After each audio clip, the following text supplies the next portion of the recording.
मृत्यु के पहले मिलते हैं ये संकेत। भगवान बताते हैं कि जब किसी की मृत्यु नजदीक होती है तो सबसे पहले व्यक्ति की आवाज जाती है। इसके बाद मृत्यु से कुछ समय पहले ही व्यक्ति को दिव्य दृष्टि प्राप्त होती है, जिसमें मनुष्य सारे संसार को एक रूप में देखने लगता है और इस तरह से उसके शरीर की सभी इंद्रियां शिथिल हो जाती है। जब व्यक्ति की मृत्यु हो जाती है तो यमलोक से 2 दूत आते हैं और दूतों को देख आत्मा शरीर का त्याग कर बाहर निकल जाती है। आत्मा के शरीर त्यागने के बाद यमराज के दूत आत्मा के गले में पाश बांध देते हैं और उसे यमलोक ले जाते हैं।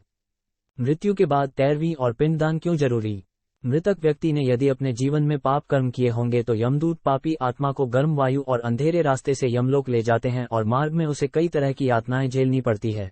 इसके बाद आत्मा को आकाश मार्ग से वापस उसके घर छोड़ दिया जाता है। कहा जाता है कि मृत्यु के बाद मृतक की आत्मा अपने परिवार वालों के साथ पूरे 13 दिनों तक रहती है और मृत्यु के बाद होने वाली अंतिम क्रियाओं और रस्मों को भी देखती है। 13 दिन बाद जब आत्मा का पिंडदान, 13वीं और ब्राह्मण भोज आदि किया जाता है तो इसके बाद यमराज के यमदूत आत्मा को फिर से लेने के लिए आते हैं।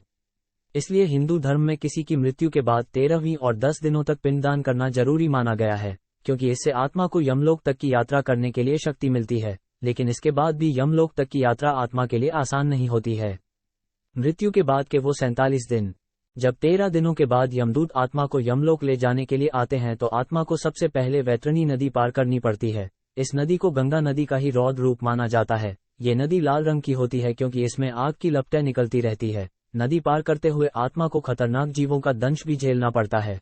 इन नदी को पार करने में पूरे 47 दिनों का समय लग जाता है। लेकिन यदि व्यक्ति ने अपने जीवन काल में अच्छे कर्म किए हों या गोदान किया हो तो उसे ये यातनाएं नहीं झेलनी पड़ती, क्योंकि उसी गाय की पूंछ पकड़कर आत्मा वैतरणी नदी को पार करती है।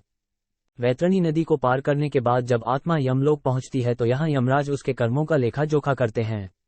इस तरह से जीवन काल में किए कर्मों के अनुसार यमराज आत्मा को स्वर्ग या नरक में भेजते हैं। इसलिए व्यक्ति को अपने जीवन में हमेशा अच्छे कर्म करने चाहिए, क्योंकि अच्छे कर्मों का फल न सिर्फ जीवन बल्कि मृत्यु के बाद भी मिलता है। मृत्यु के बाद आपके कर्म ही आपके साथ जाते हैं। यदि आपको ये वीडियो अच्छी लगे तो अपने चैनल बूस्ट स्टेटस स्टोरी को सब्सक्राइब कीजिए, वीडियो को अपने दोस्तों और फैमिली को भेजिए ताकि सभी अच्छे कर्म करें और स्वर्ग लोक की ओर जाए। वीडियो देखने के लिए धन्यवाद।